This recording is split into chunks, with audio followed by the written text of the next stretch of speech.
You've got your own detection algorithms. You've got your own software, hardware, things you've kludged together, bits of Perl written by some of my very clever colleagues that are in the room. Actually, I'm not sure if we have any Python, so I can't blame you, Thomas. I'll say yes because he does write Python. Someone has to. And taking all that is part of the daily routine and figuring out, okay, what's a real threat? What affects the business? What affects the customers? To what level? What scale?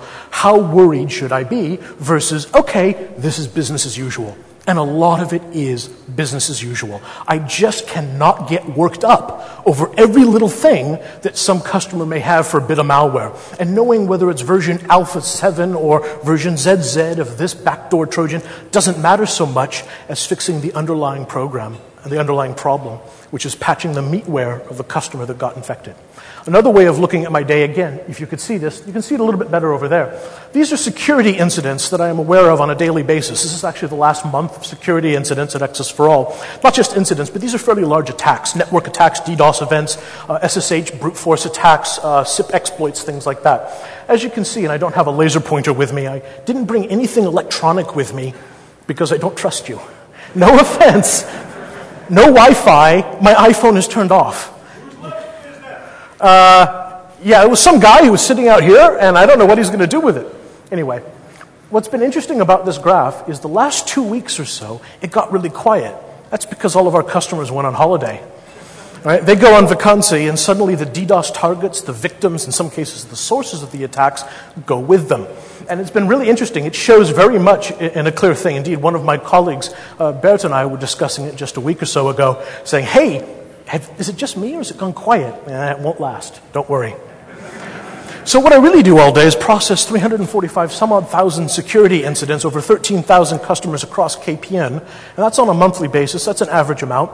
I get reports. I'm aware of incidents, customers on botnets, customers causing attacks, customers being the source of evil, being the destination of evil, whatever. Make sure that all the different KPN providers get that information on a daily basis, including Access for All. That doesn't include the attacks that you just saw on the slide before that. Try to do my best to work with compliance issues, regulatory issues. The government sucks. And dealing with the various problems that occur there. And of course, I drink way too much coffee. Not quite enough alcohol. And apparently this is water, but I don't know. So why do we do it? Well, from our point of view as an ISP, you have to run a clean network. If you don't, your network gets in one way or another blacklisted. Now, whether this be a DNS-based list or a URL-based list, as you see, more and more web browsers have built-in functionality to block access to websites. Then obviously it's a key issue. It's of real concern to make sure that your customers' websites are not contributing to the evil on the internet. And we've actually had more than one customer come up to us or send us emails saying, hey, I can't get to my own website hosted at Access for All. And we say, oh, really? Why is that? And I say, well, there's a security alert that comes up in IE, or comes up in Firefox, or Safari. They all do it. So we go and look. Sure enough, the customers had their access credentials stolen. There's a malicious iframe pointing to some website in China, and a bit of odd PHP doing some other evil. And we'll get into that in a little while. And also we have to worry about provider-wide filters. The last thing we want is for our ASN to be blocked by the internet. Now, of course, there are some who advocate this approach, including me, for certain countries. You can read the line. I won't say it. But hi, if you're in the room. So, one other comment. A fact of life I have learned. And this sounds horrendous, but believe me, if you had to deal with our customer phone calls, the number of times that it turns out that there's all this unknown traffic to these places that end with IA, Romania, Albania, Macedonia, Russia, I don't know. So it's a bit of a pessimistic view, but anyway, moving on. So dealing with all of this, I obviously need a really powerful tool. 30 milligrams of codeine. Oh, that one's only 12.5, 12.8. The good stuff is 30. These are the things that have given me the most headaches over the last couple of months, the last couple of years. It's funny, we're actually having a conversation in the car on the way down here about password and password strength. And I was kind of giggling because at the end of the day, I think that most of us in this room realize it doesn't matter how good your password is if you've got a keyboard logger running on the victim's computer. Or if they have other malware which is intercepting the network traffic, your password can be as cryptographically secure as the one versus Wachtwoord that I've got up there, and it just doesn't matter. But to be honest, the bad guys don't even need that. At the moment, a lot of passwords are brute forceable. The number of people who use geheim as their password, secret. They use their first name as their password. They use their surname as their password.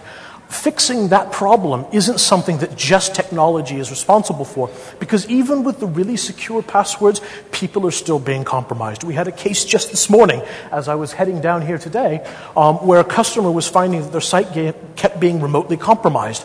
And it took a while to dig into the logs, and it turned out there was a bunch of FTP logins from Spain and Germany and Russia, and they were uploading malicious content, malicious Perl scripts, that were then being used to install spamware on side of our web servers. And it was because the customer typed their password at an internet cafe on holiday in Italy.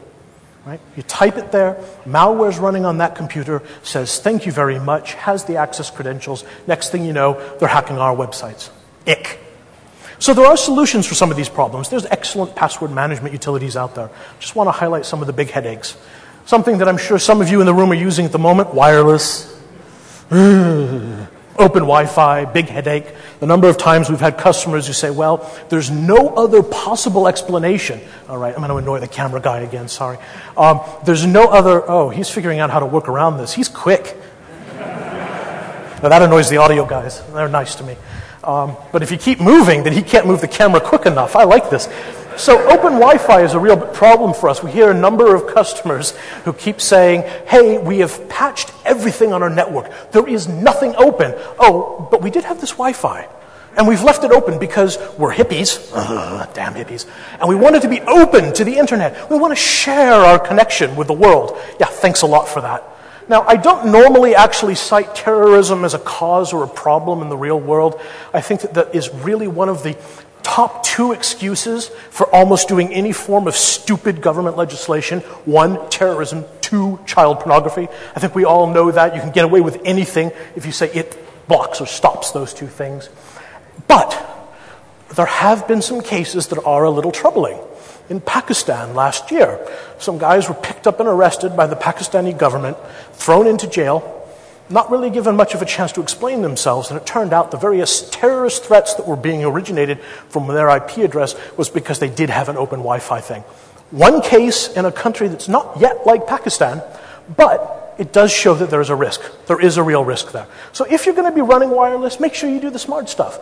Do an 802.11n if you can. That's kind of cool. WPA2, use secure keys, do MAC locking, check your network, do some auditing. Don't just trust that your neighbors are nice people, because it turns out they're not. Another big problem we've had, DNS changer malware. This is software that controls your machine, changes where your DNS server is, comes back with a different answer. This is wonderful for man-in-the-middle attacks, phishing attacks, because it's transparent to you. From your point of view, you're going to www.ingbank.nl, and it looks right. You've got a certificate. It might even be an extended validation certified one. But because of DNS being manipulated, and because you can't trust it, everything breaks down from there. We've seen a lot of customers being affected by DNS changer malware. This is a whole bunch of different customers that are all querying. Every single DNS query they make is going off to a network in Russia. Now, not just is that bad because it means they're obviously compromised, but the performance of that means that every web click has to go off to Russia, network latency, come back, and eventually come back with the answer. It's a real problem that we see. Drive-by downloads, another